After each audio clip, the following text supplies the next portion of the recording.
Hey everyone, welcome again to the BATTASS Podcast, the Batman the Animated Series Show podcast where we talk about Batman the Animated Series. My name is Clay McCormick, and with me as always is Sean Murphy. How you doing, Sean? Good, man. I totally never caught that these episodes have the same exact opening with the same exact scene with Scarecrow. Yes, yeah. I want to know. Criminal. Like, why didn't they separate them? I want to know what happened in between. Like, he clearly had a run of bad luck over the last course of space we don't get to see. Yeah. I have a lot of thoughts on Lockup. I didn't know that I had so many opinions on him until I watched this and started looking him up a little bit, and it's interesting. But we'll get to that later. Yeah, big attitude change between these two for Scarecrow too, because he starts the first one at like high and mighty, and the second one he's like a little puppy with his tail between his legs. Yeah, the first one is like played up for comedy, and the second one is played up for fear. Yeah. And but regardless, Scarecrow is still a bad design, no matter how they try to play it.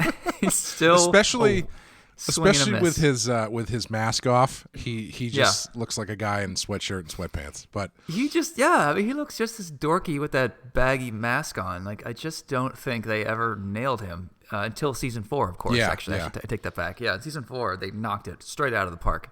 Yeah, definitely. Which we're getting very close to. You've only got a couple episodes left to do here for season 3.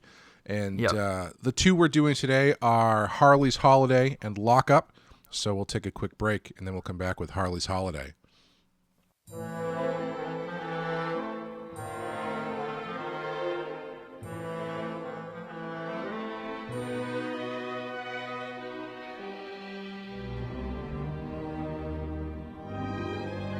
Harley's Holiday, written by Paul Dini, directed by Kevin Altieri.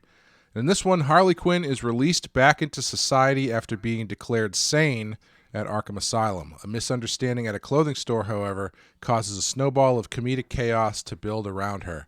This is the third or fourth villain reformed episode I think we've done just this season.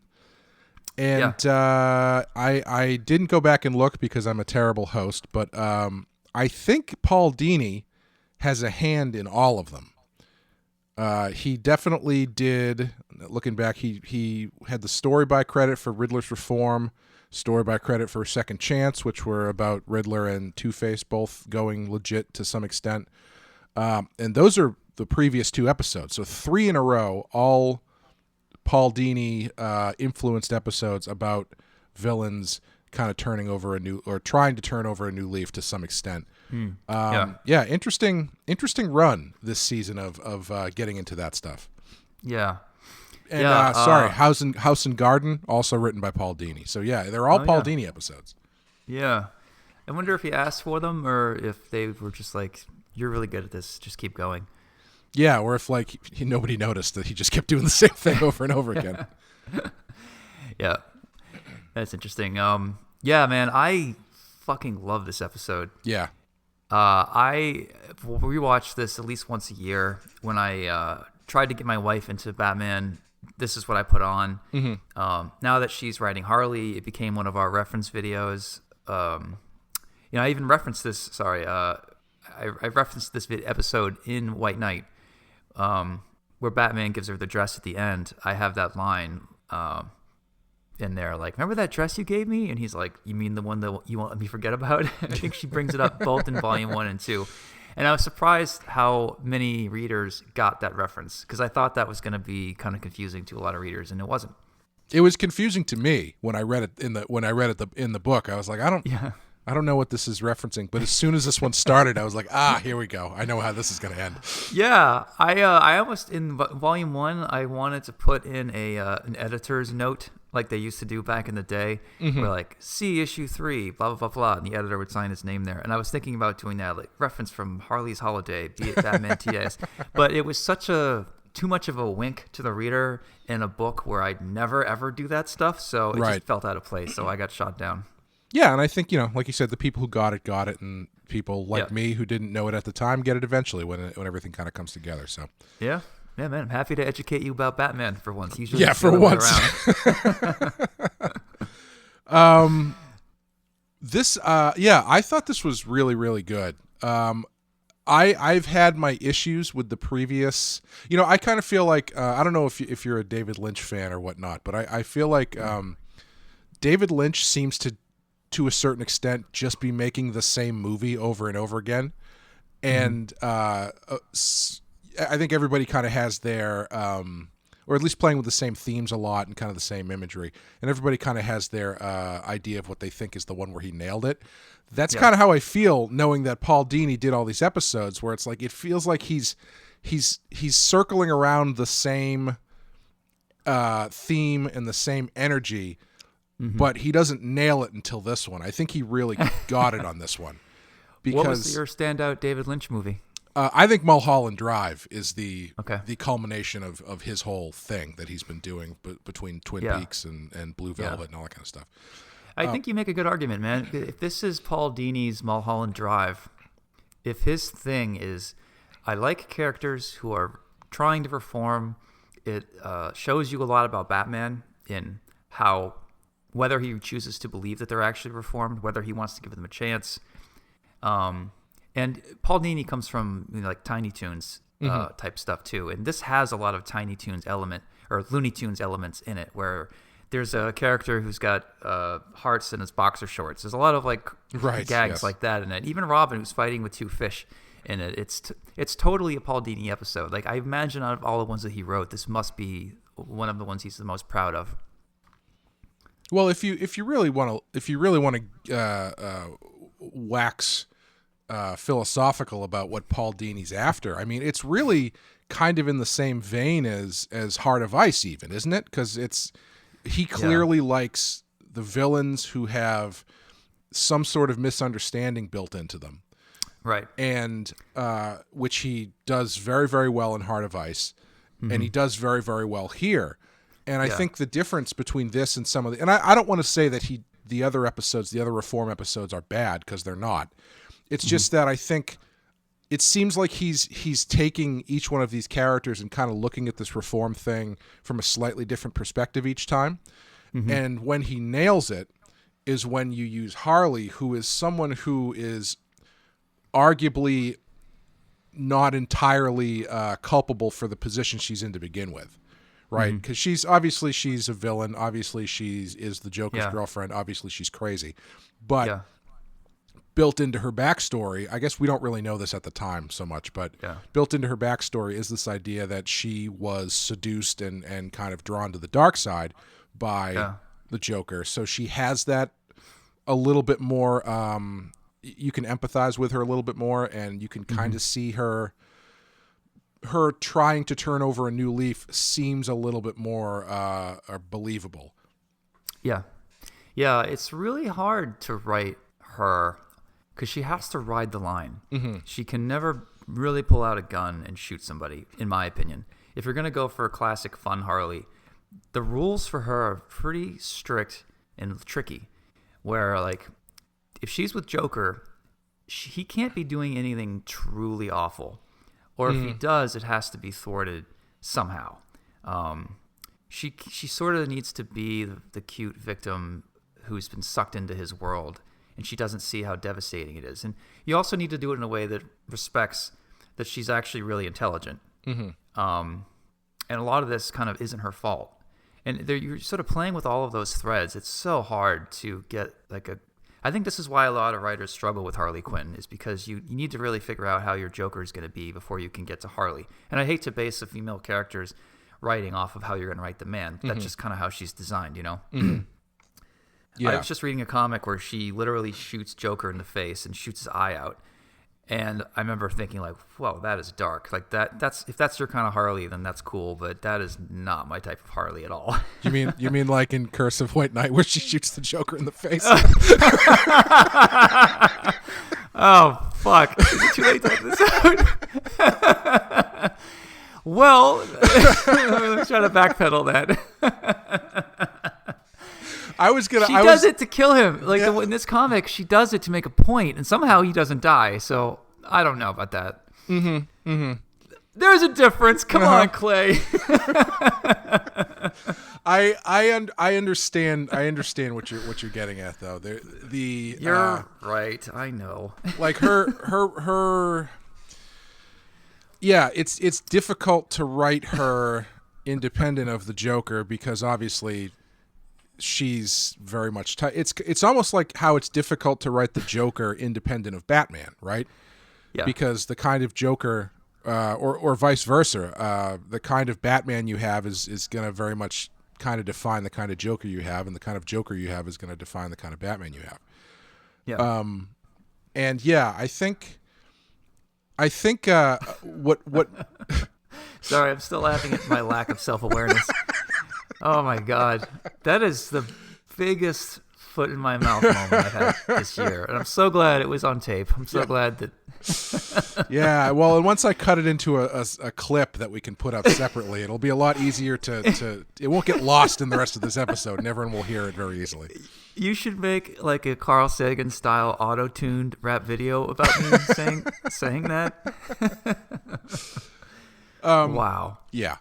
But yeah, I mean, like even if you look at the stuff that's come out recently, like the Harley Quinn cartoon that they're currently doing, that's very much predicated on her trying to ejecting from the Joker and trying to find her own life.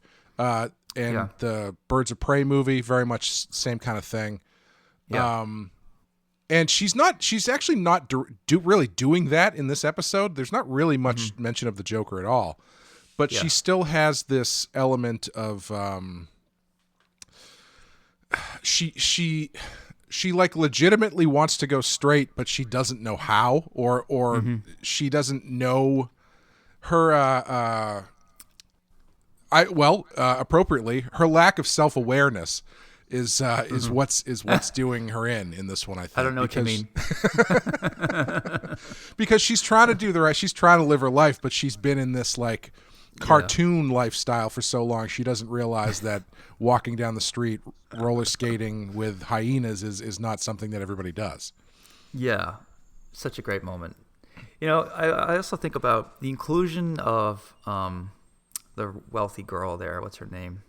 Veronica Vreeland. Yes. Because I imagine when they were thinking of this episode, they thought, let's have Harley get out and she's sane, but she kind of screws up. And Batman sees that she's not truly resorting back to being a criminal. She's just having a misunderstanding here, and he believes in her. Like, I can see that how it started out. But the question is then, okay, so why did she need a hostage?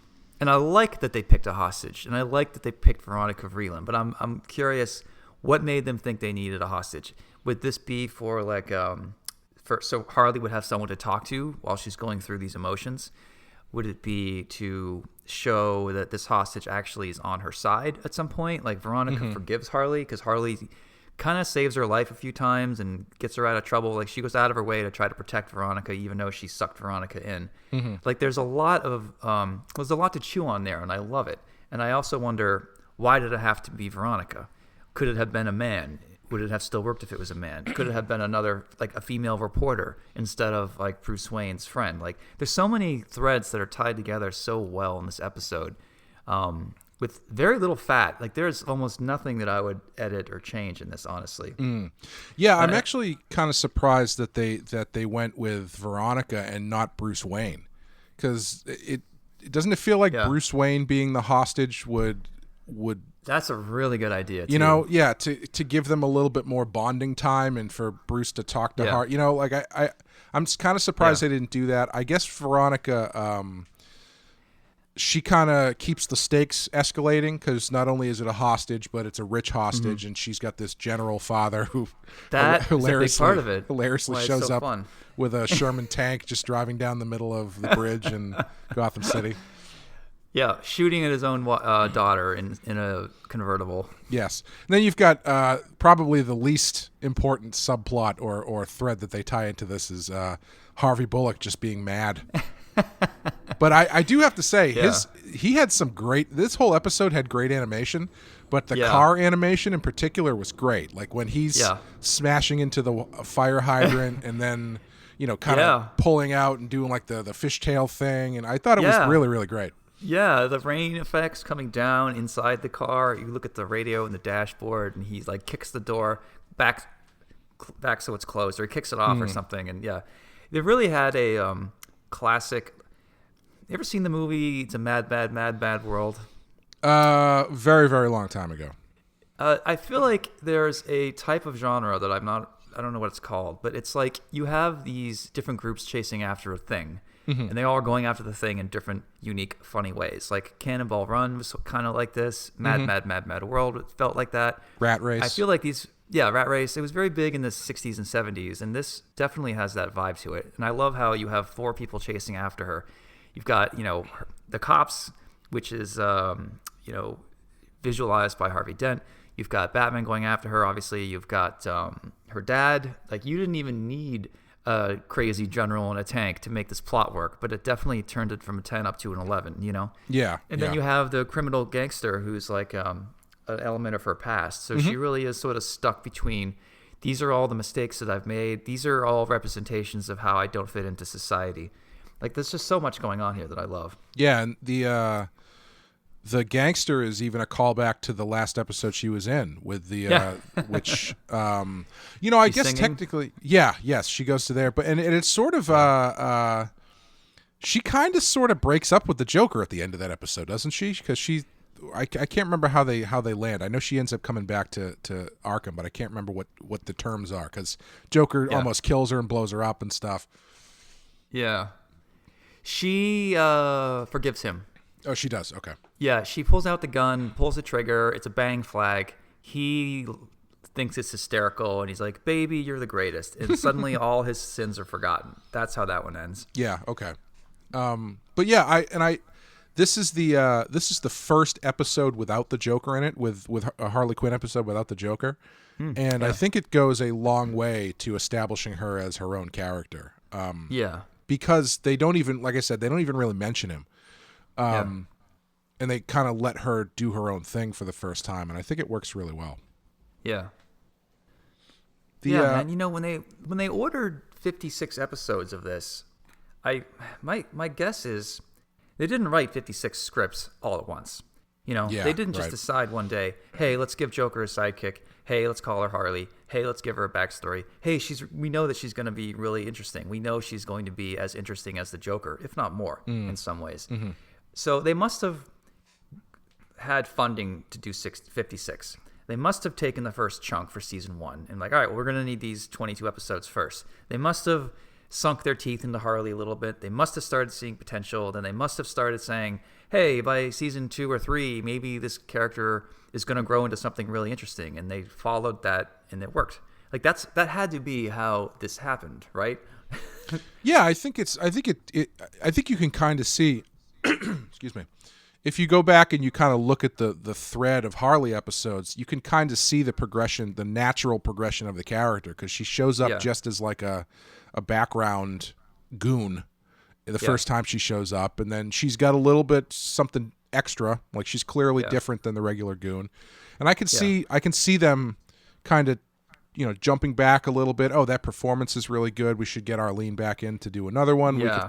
Let's put Harley in, and that stuff. I don't know. I mean, who knows? Maybe Paul Dini from day one was like, I'm going to create this character and she's going to be amazing. I don't know, but I'm sure that he's talked about it, but we just haven't heard. Yeah, but like I think about like did you watch Breaking Bad?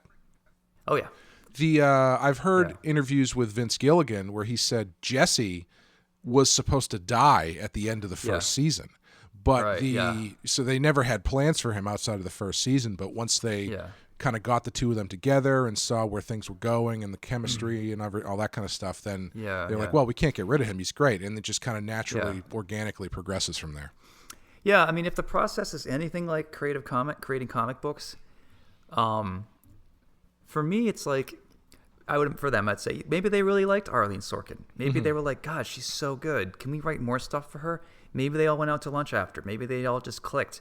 Maybe she had ideas. Like the writers were very responsive to what she wanted to do, and then the writers' room was filled with more talk of like, hey, what can we do with Harley? What can we like? Maybe she became a hit with their creators first, and then they knew they had something, and then that hit became a hit with the viewers as well. I mean, for comics, creating this job is kind of sad and lonely in a lot of ways. So I love when I can team up with friends, even like teaming up with you, for example. It's like, or even you throw a character at me, like maybe this guy should be in Batman, like Jason Blood. I never had any desire to use Jason. I'm not a big fan of magic, but I really enjoyed talking with you about him and throwing this element in. I really enjoyed drawing him, and I came out of the process being more of a Jason Blood fan than I ever thought I would be when I was starting page 1. You know cool. what I mean? Yeah.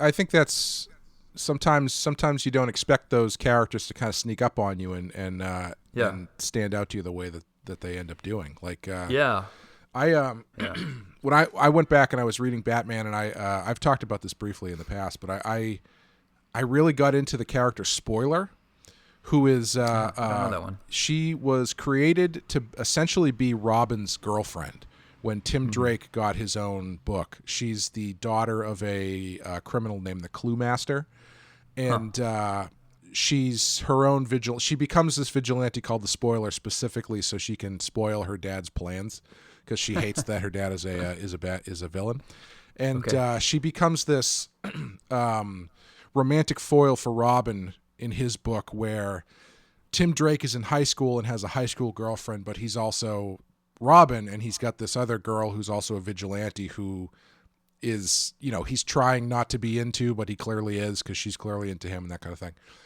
And she as a character just kind of really stood out to me because the way that they progress her story is really kind of interesting, where she starts off as this vigilante that Batman doesn't want any part of, and then eventually she sticks around long enough that she becomes Robin very, very briefly. And her stint as Robin is unfortunately tragic, but she's become a fan favorite since then. But it was a character I had never heard of, and then just kind of caught wind of as I was reading some stuff, and I was like, oh, this is actually a really cool character. I think the same thing, like the way people are reacted to something like Gwenpool. No, not Gwenpool. Spider-Gwen. Yeah, Spider-Gwen, yeah. Yeah, where it's like, yeah, cool idea, that's fun, but then she instantly becomes this fan favorite because something about her clicks with people. Yeah. And then they bring her back, and all of a sudden she's in the movies and stuff, and it's you never know how that stuff is going to land. Yeah. So, sort of related to this, I have Mateo is drawing that Harley Quinn book that my wife is writing, and for the final scene, I had this idea where she doesn't have anything to wear. Like, her apartment blows up and all of her clothes are gone, and she doesn't have a Harley suit, and she needs to get back into the game. So she pulls out a Harley Quinn suit that Batman made her, and it's basically the red and white suit. Sorry, the red and black one, but it's gray and black. So it's kind of Batman themed. It's got a yellow belt on it like Batman, and it has a hood, just like Spider-Gwen. And my note to Mateo and my editors were like, let's sort of get on that Spider-Gwen train. So as soon as this comes out, I'm sure I'm going to get accused of, but whatever. I think Spider-Gwen is awesome. I think great design. The hood makes a lot of sense. Yeah. So I kind of have a Spider-Gwen-ish looking drawing of stealth Harley Quinn. That's what I'm calling the costume in front of me right now. And every time I think of Spider-Gwen, I just look at that. Yeah. But yeah, she's one scene, like Batman made it for her because he was always kind of hoping that she would turn around and maybe help him out instead of being with the Joker. So this costume is like bulletproof and Kevlar, and he even gives her a mallet that turns in. It's like hammer shaped and fits in her belt, and she pushes a button and it like extends and expands like a cartoon. And I think it's really cool. I'm really looking forward to them doing the action figure on this one. Yeah, that's funny because that's like Batman. Batman designs the costume for her, but he manages to keep the sense of humor about it. I know, he's got a sense of humor for sure. Yeah, that's funny. Yeah, at the end of the book, I have it gets an opportunity to join the GTO, and I won't ruin what she says, but I had a scene where they're like, do you want to be a cop? And they're like handing her a gun if she wants to be on the force. And I don't see Harley Quinn shooting an actual gun. I see her with a cork gun. Right, yes. And like, I don't know, because even in White Knight, Curse, she's teamed up with Batman. She goes in to chase after Azrael, and she has no weapons. She's wearing a bulletproof vest, which is helpful. But I just don't see her holding an AK-47 and going in there, Yeah. So, I don't know sometimes. One thing I keep meaning to ask you that I never have about writing Harley is she obviously Arlene Sorkin is a very specific performance. And I've noticed that in the comics, some people go further out of their way to try and ape that performance text-wise than others. Yours doesn't. Yours is pretty straightforward. But I have seen other ones where it's almost like they're phonetically writing out the way that that Arlene Sorkin pronounces everything, and I find it very difficult to read personally. Yeah, I know. I don't know what the middle ground is there. Yeah. Well, my friend Jimmy wrote the bulk of the Harley Bible at this point is what Jimmy and Amanda Connor did, which is, in their eyes, their version was Looney Tunes Harley. And some people like it, some people don't, but I feel like it is very much Looney Tunes Harley. And Looney Tunes doesn't take itself seriously. That's part of the fun of Looney Tunes. So, what Jimmy and Amanda did is exactly what they set out to do, and it sold really well. And I think they do a lot of local color, I think is what you'd call that kind of. She uses the word gotcha a lot. That's what I would do when I write her. Is I wouldn't phonetically change how she says words, but I would throw a cutesy word within a balloon just to remind people that that's the tone. You know what I mean? Sure. Like, you don't need to alter every single word to make it super slang-like. If you just have a gotcha in there, or gimme a break, or every now and then a reminder that it's Harleen Sorkin, and I think that the voice will remain in your head. You don't need to bastardize every single goddamn word. Right, yeah. I always find that stuff interesting because I feel like trying to write accents or something is you can lose control of it pretty quick. Yeah. A great example is when X-Men #1 came out with Jim Lee, the way that who wrote that? Claremont? Yeah. No. It was 1992 when they rebooted everything. Yeah, that's still Claremont. No, I thought it was almost positive it's Chris Claremont. No. Well, my point is, I'll look that up in a second.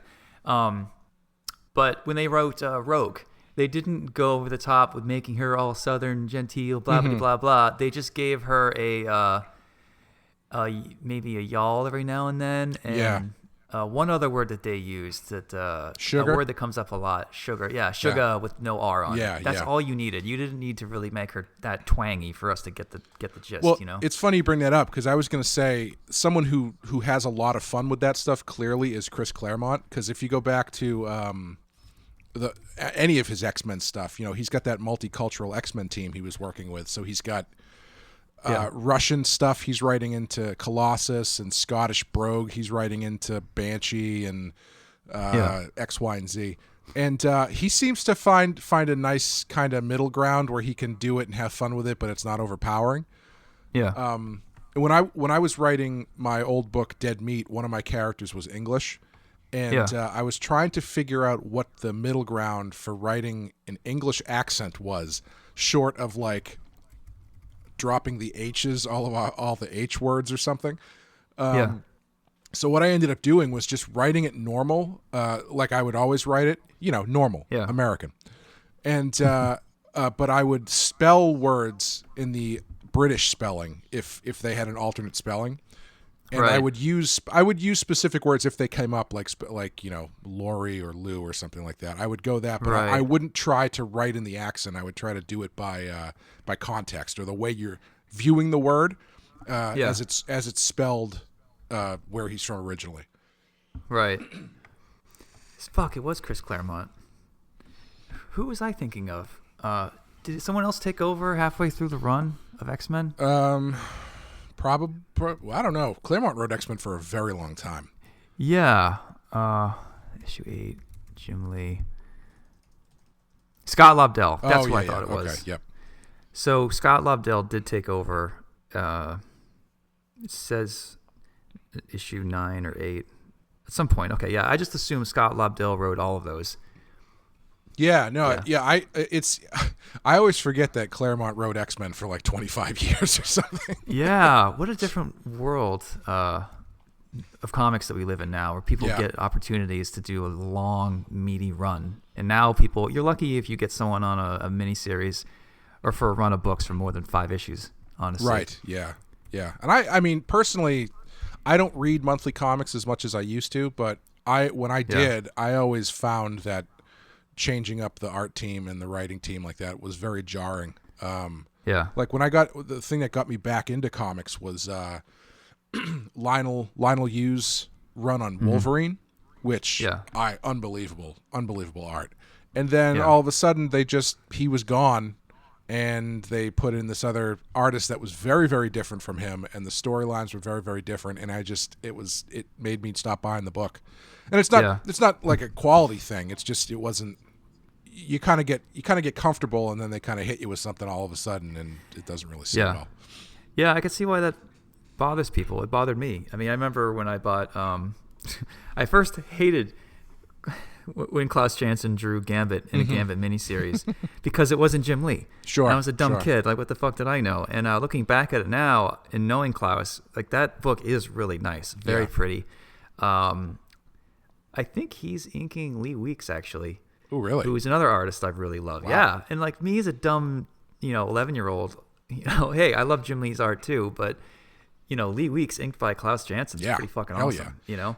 Yeah, but as a kid, I'm like, nah, his hair's too big. It doesn't look like Jim Lee. It's not good.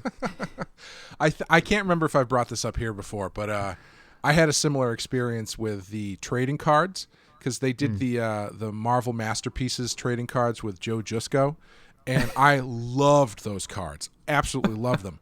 And then the second round came out, and they had all these different artists, and there were some of these cards that were just really weird and really scratchy and all over the place, and I hated them.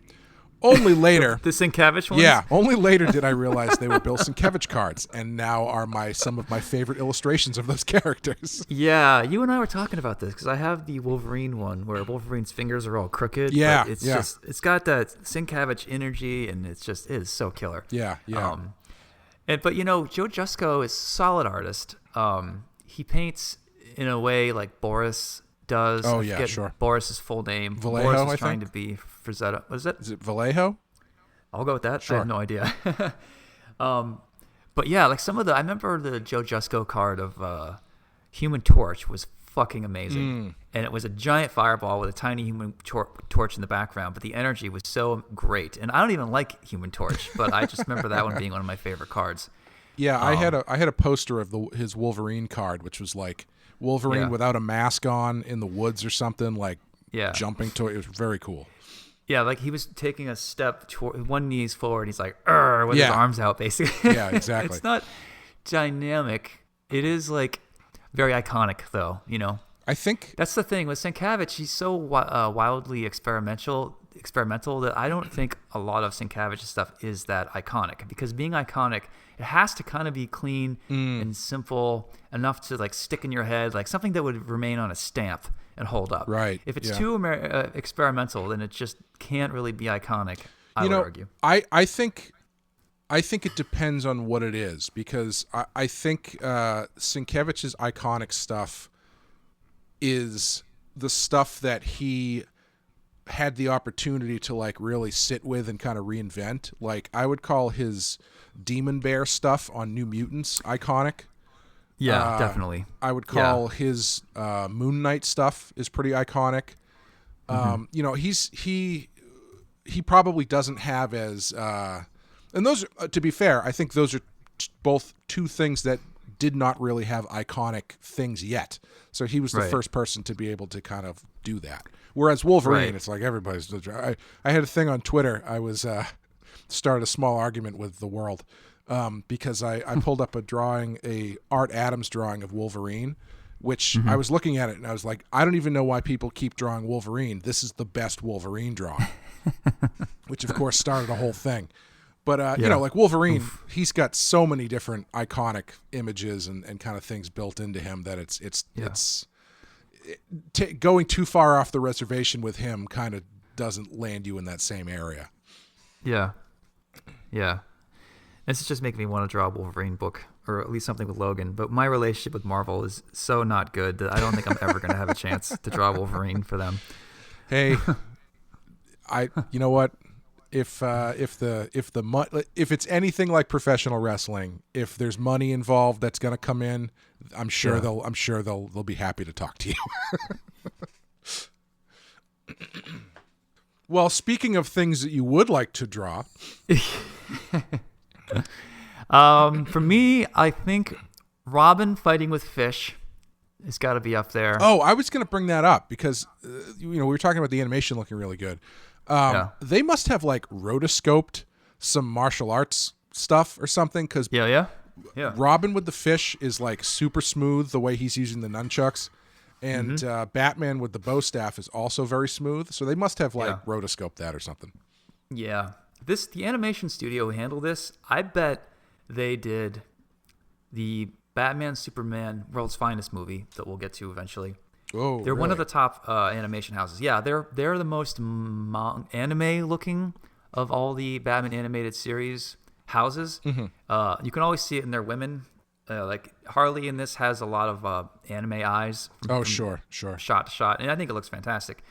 But yeah, I think this is the most expensive studio. I would imagine that this studio was the most expensive for them at the time because their stuff always stands out, and they tend to use them for the biggest straight to video type stuff or marquee episodes. She's got kind of those anime cheeks too. Like she had that like small nose and those really rounded cheeks that like kind of like Mega Man has sort of. Totally.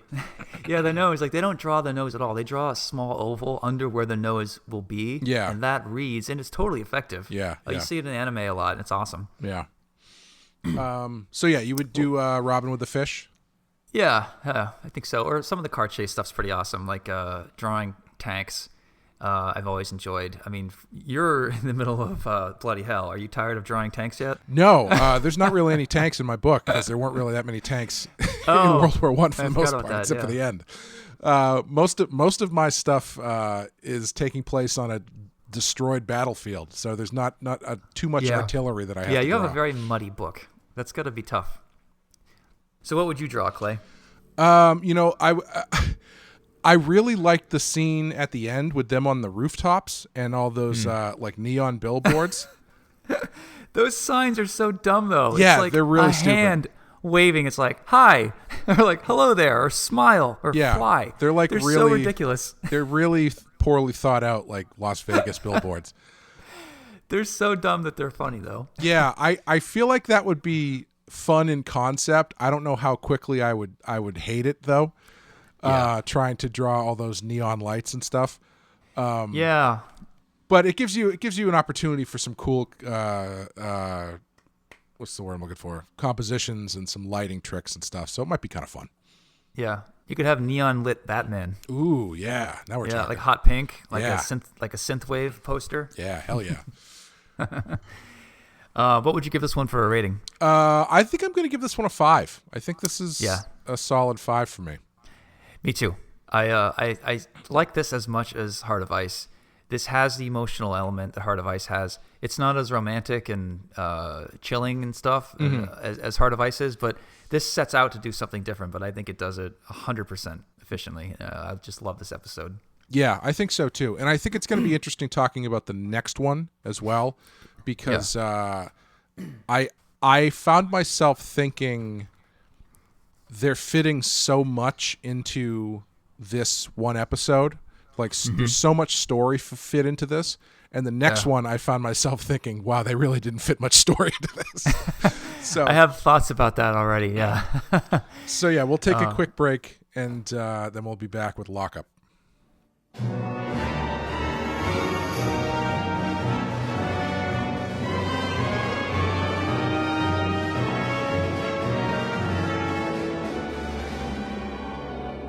All right, Lockup.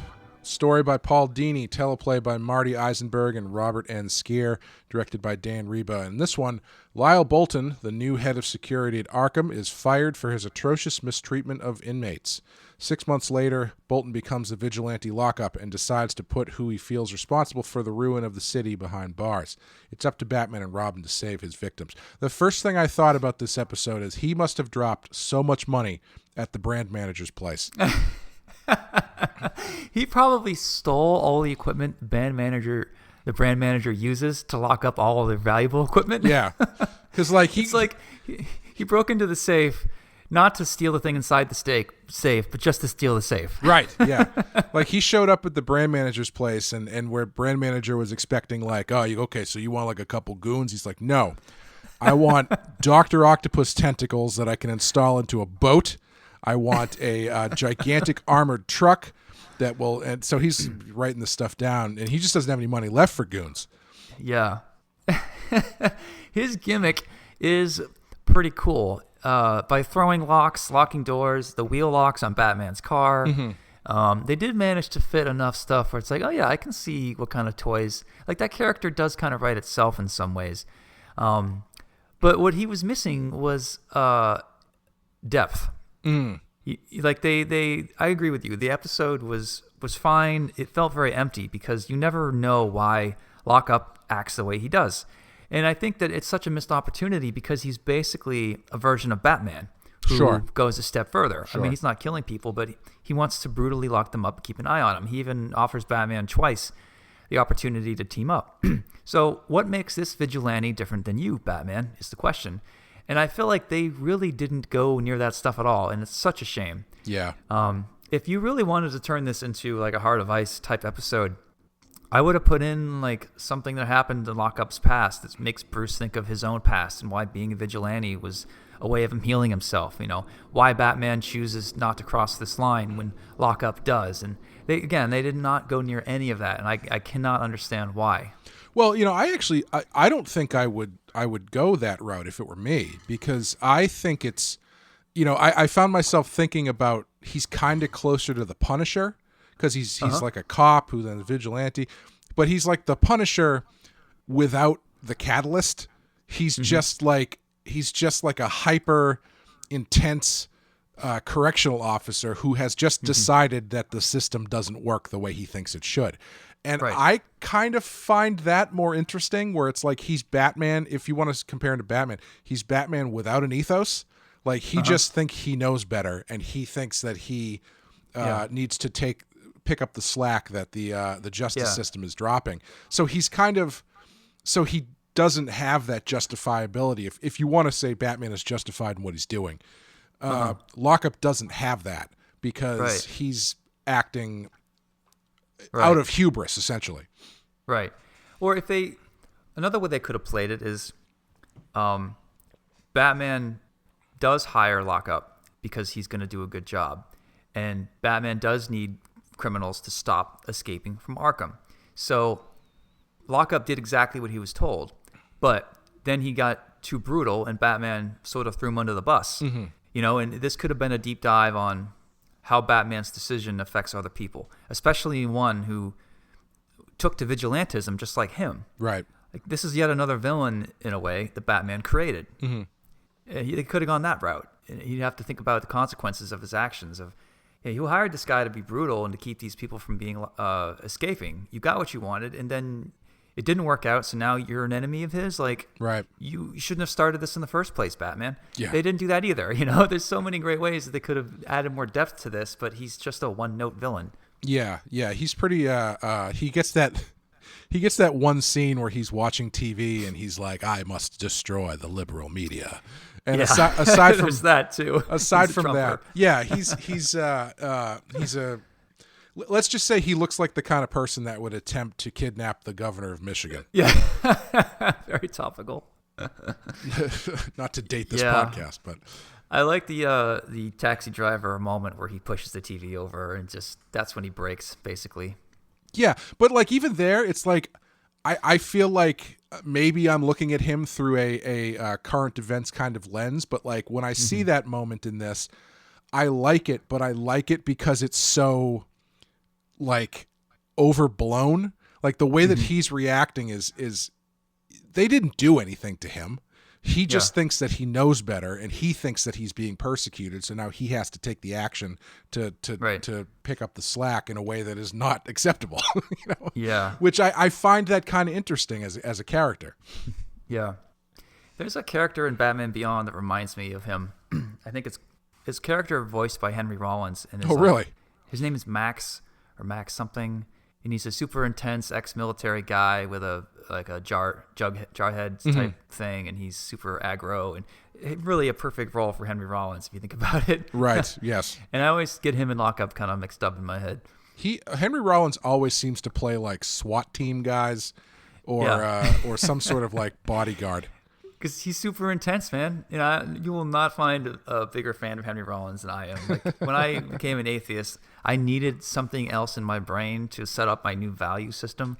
And Henry Rollins' spoken word hit me at just the right time, where It was like, it was intense, it was hardworking, it was no bullshit, it cut through the crap, and it's just kind of what I needed to hear in my 20s. So I definitely adopted a lot of Henry Rollins, the intensity that he has anyway. And I just think it's funny, he's more known for his intensity than for his music. Right, yeah. I still think it's fun when he pops up in movies and stuff. Like, I always forget he's in Heat.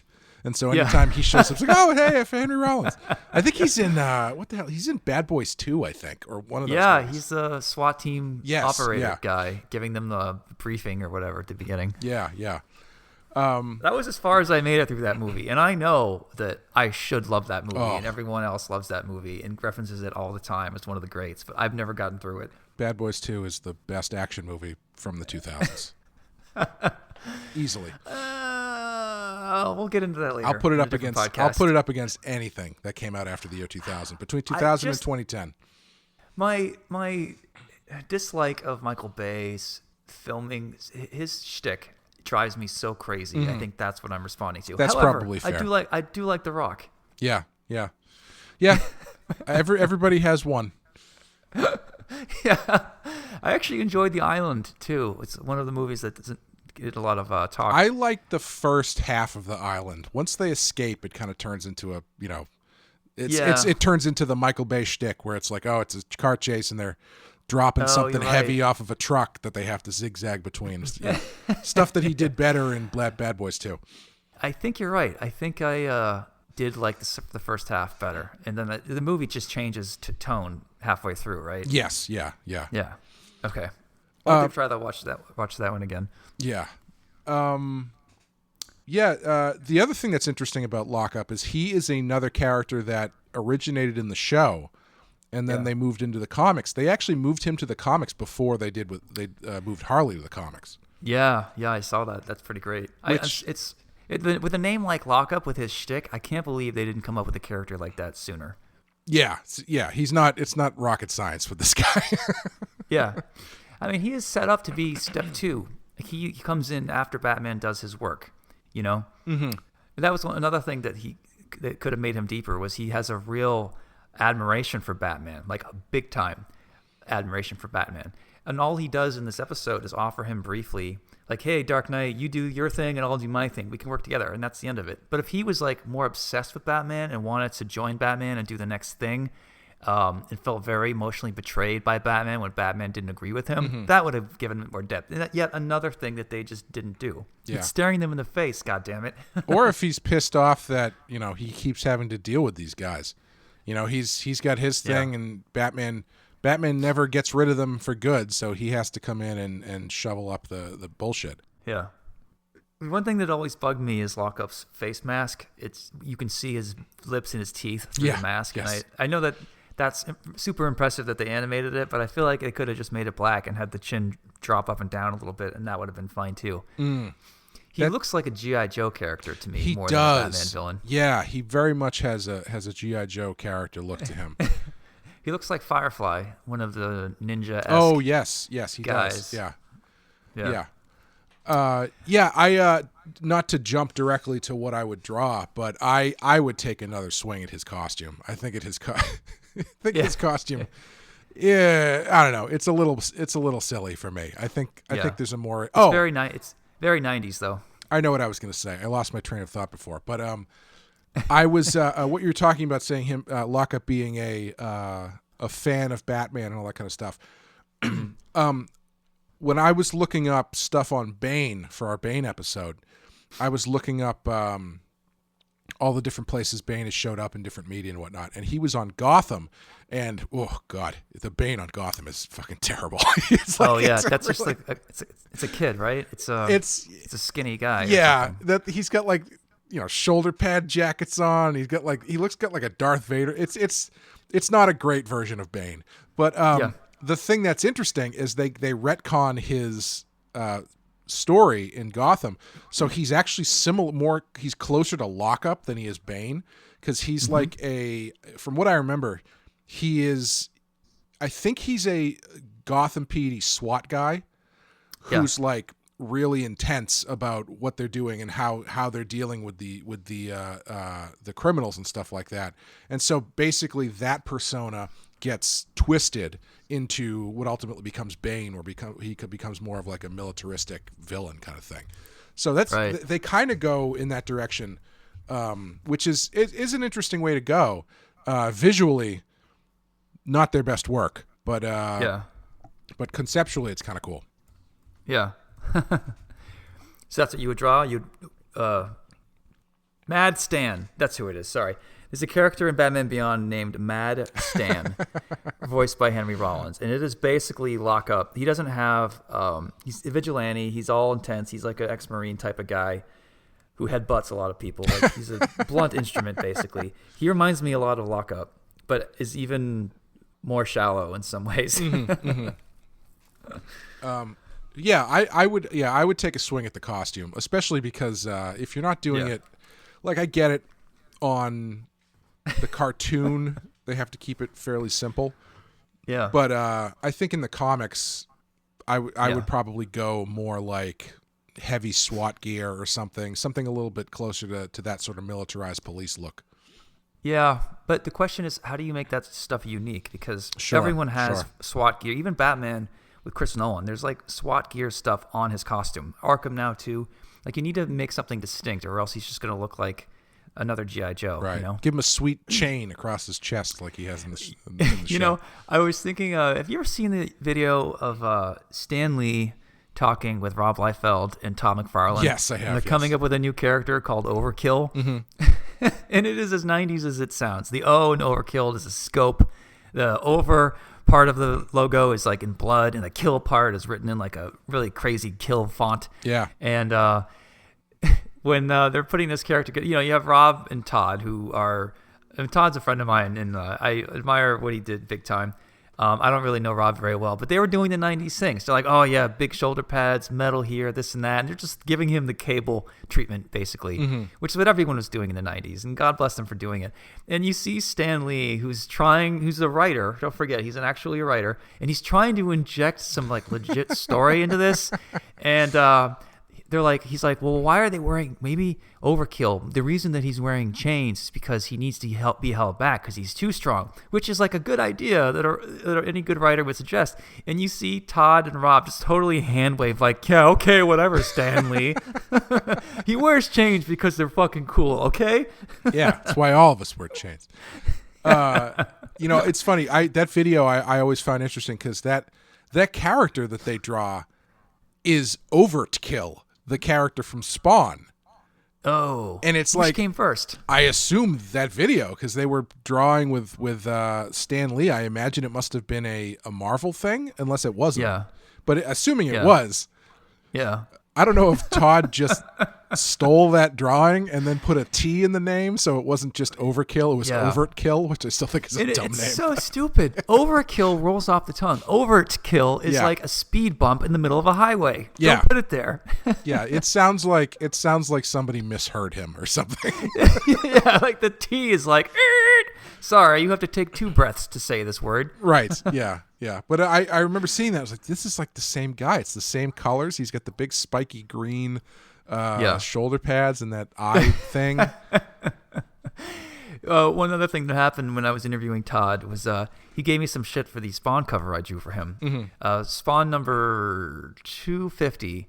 I drew Spawn drinking coffee in hell. I drew all the old classic 90s villains in a diner in hell. You know, and I was overthinking it way too much. And he didn't say he didn't like it. He just said he was very surprised I didn't do my normal thing. And I said, well, whatever, Todd. You just want me to draw Spawn on a rooftop, don't you? And he knew that I was saying. He's like, no, that's not what everyone always thinks. I want Spawn on a rooftop. And I go, what? Maybe you're okay with a gargoyle too? I mean, look at these Spawn covers, man. It's the same thing over and over again. I'm sorry. I tried to. I'm like Stan Lee trying to find reasons for the chains. You know what I mean? Yes. Yeah. Just My find fault was I put way too much thought into it. just find the biggest stone cross in the city, and then just drape him over that, and just give him enough cape room that he's got 250 yards of cape dangling down the cross, and you'll be good to go. Yeah. Man, I got so much shit for drawing Batman draped over a cross in that scene in Curse of the White Knight. Mm-hmm. I thought it would be a total win. Like, anytime you can have a character who's gothic draped over a cross is like thumbs up. And everyone was like, why is he doing that in the middle of the room? I don't disagree with them. Oh, come on, man. It's so cool. Could you imagine? Okay, sure. But like, imagine if you were talking to Batman, right? And you were like at your grandmother's house, who's like a super Catholic, and he walks to the living room. You're casually talking to Batman about some story, and then he walks over to the table and just like drapes himself onto the giant cross she has in the middle of the room.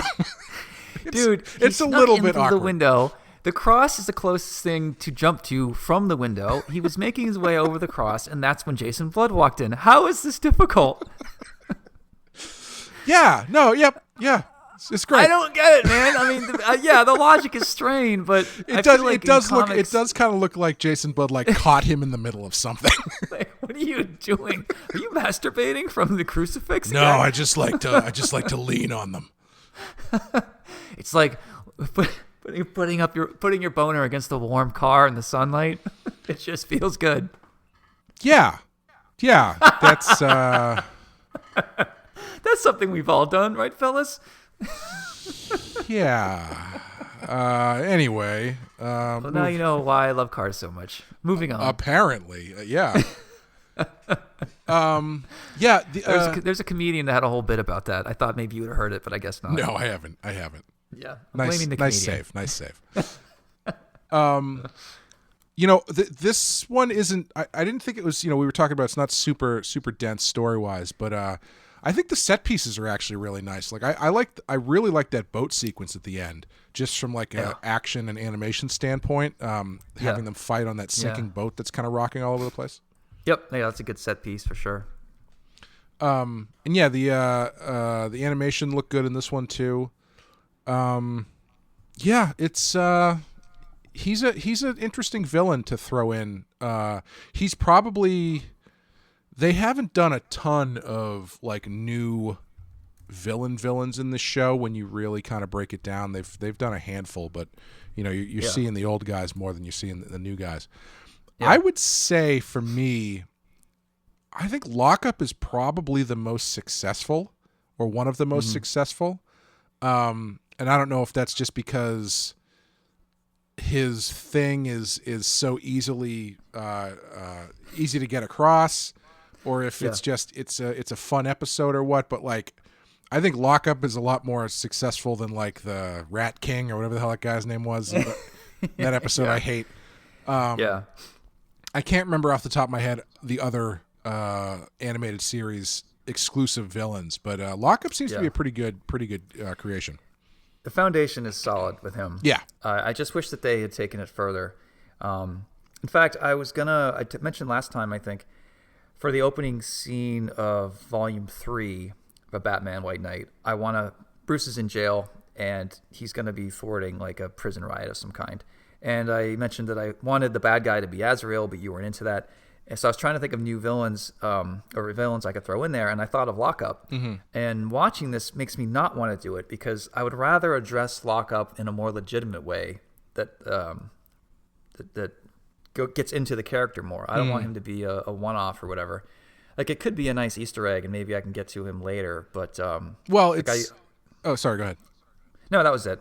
Well, I was just going to say it's funny. I won't go into the specifics, but I think you'll know what I'm talking about. I think if you were going to use Lockup, I think I would prefer Lockup to be the one who's overseeing the jail instead of the other character that you're going to be using for that. I don't think you have to get rid of that character, but having Lockup in that position of like warden of the jail, sort of, seems to like it would fit better than having him be like in the middle of a riot like that. Yeah.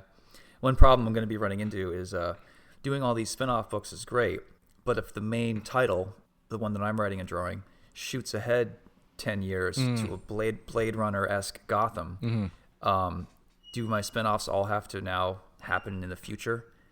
Or for that matter, if I do a Superman Justice League type thing in White Knight for Volume 4, which takes place further in the future, does that mean I can't do any more Batgirl? Or is every story going to have to be a flashback from now on? Because my main universe has moved forward into the future, can I do contemporary White Knight tales still? Yeah. I'm not really sure. Well, I think right now you can, because you've got 10 years of Batman in jail that you can play with, Right. If your main book is like if you're thinking of it in Star Wars terms, you've got plenty of room for Rogue One in between episode 3 and episode 4, Well, so the question though is, when Volume 3 comes out, does that mean I can't put out any more spinoffs if they're going to take place after Volume 2? So think about a new reader who approaches the bookshelf. They're like, all right, I know I need it Volume 1 and 2 and 3. I want to read these Harley stories, but like, when does this happen in the timeline? Right. So does it have to be clear, like, this Batgirl spinoff takes place when Batman is still active, so this takes place between, Volumes 2 and 3. And if that story keeps continuing, everyone knows that Barbara's going to survive because she's in Volume 4 or 5 and 6 or whatever that is. Right. So, yeah, like, I'm not really sure how to handle it marketing-wise, or if readers necessarily even care, honestly, Yeah, yeah, that's tough. That's a tough question. Because if you don't do it that way, then every story is going to have to take place in the normal timeline of White Knight, which is going to be 10 or 20 years into the future. So that means Barbara's going to be 50. So if you want a traditional Batgirl story, does it all have to be flashback, touching on the present day? I mean, I don't know. Yeah. Who wants to read every single story? It's like, all right, here we go. Here's the flashback. Like, that just seems like a very repetitive system of putting these things out. Well, I mean, once you get into the future, I mean, there's no reason why you can't do a Batgirl in the future story where she's 50 or Dick Grayson in the future or whatever. Or you've got plenty of. I think you've got plenty of room to do sort of like a old generation meets new generation kind of thing in there. That's true. Yeah, the stories could be handing the baton type of story. Yeah, or I mean, you've got, or you could do like a Batgirl story that isn't Barbara Gordon centric at all. It's whatever the future version of Batgirl happens to be. Yeah, for sure. That's true. There's at least a lot of new potential there, and I don't have to stick with the classic, vibe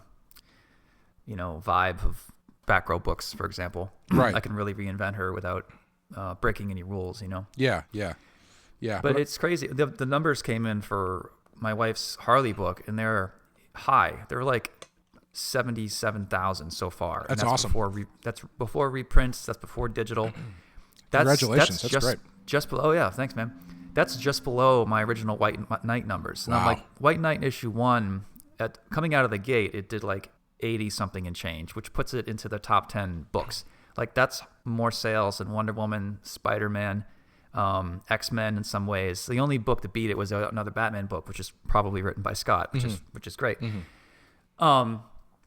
So I wasn't sure if my name would translate to my wife's book. I'm not drawing it, of course. It's Mateo, who's, I think arguably better than me in a lot of ways. So I was expecting it to be like at 50, but when it came in, especially under COVID numbers, right. DC's math is whatever the numbers would be outside of COVID, just take down 25%, period. Like, everything is just selling less. But they're also finding that the good books are selling way better and the bad books are selling way worse. So there's sort of like the middle class is sort of being forgotten about in comics right now. Sure. But yeah, anyway, so yeah, I was talking about my wife's book just because it gives me a lot of hope for these White Knight spinoffs. Because if like my name can at least guarantee 80% of my customers who bought White Knight, you will retain those customers no matter what you put Sean on, as long as it's good. Then that's a huge selling point to DC. So they definitely might really be interested in these spinoff books, which, gets us into what you and I are going to do with Catwoman at some point. Right. It makes it easier to sell that. And, if they, if they see your name and they guffaw at you because they're like, who's this guy? I can be like, hey, man, you didn't know who my wife was. and I trusted her and worked with her, and we've got a hit. Like, I'm gonna do it again with Clay, so trust me. It just sort of lends credence to that argument. Yeah, that's fantastic. That's really impressive. I'm thrilled, man. I don't get to use the word guffaw in sentences very often, so I'm very happy with that. Yeah, and if guffawing is in relation to anything that involves me, I'm always happy. So Guffaw sounds like a sex move. I take back everything I just said. Yeah. Sorry, I was just thinking about a warm car in the sunlight. Yeah. What would you want to draw from this one? You're redesigning his costume's pretty good. Yeah, I'm a big fan of scenes where characters get off of boats and climb up onto other boats. Like, I always love doing that stuff for some reason. So that's kind of where my head's at. Yeah, that's cool. I like going from one element, like the water, and having to climb up on a ladder and then swinging through something. Like, I like that whole procedure that you have characters doing sometimes in comics to get from point A to B. Yeah. Rating. What would you go for this one? 3. Yeah, I would say 3. It's perfect. It's fine. It's right down the middle, I think. Has good stuff in it, but doesn't blow me away. Yeah. That's cool. Yeah, I think. That's about it for me, man. Yeah, I think that's going to do it for us for Harley's Holiday and Lockup. We've only got a couple episodes left. We've got Make 'em Laugh and Deep Freeze will be our next episode, and then unfortunately, there's an odd number of episodes. So Batgirl Returns is the final episode of the season. So maybe we'll just do. I guess we'll do that one by itself. That, and then we move on to Mr. Freeze movie. Yes. And then season 4. Yep. Mm-hmm. Or do we do Mask of the Phantasm? We already did that. Wait, we did that. Yeah, Okay. Yeah. So we'll do. We'll finish up this season, and then we'll do Sub-Zero, and then we'll get into season 4. But yeah. I'm psyched, man. Yeah, me too. Can't wait to talk about all those costume redesigns. Yeah. But yeah, thanks for listening. Thank you, Sean, for coming on. Thanks for having me, man. And we will see you next time. Thanks, guys. Let me good time.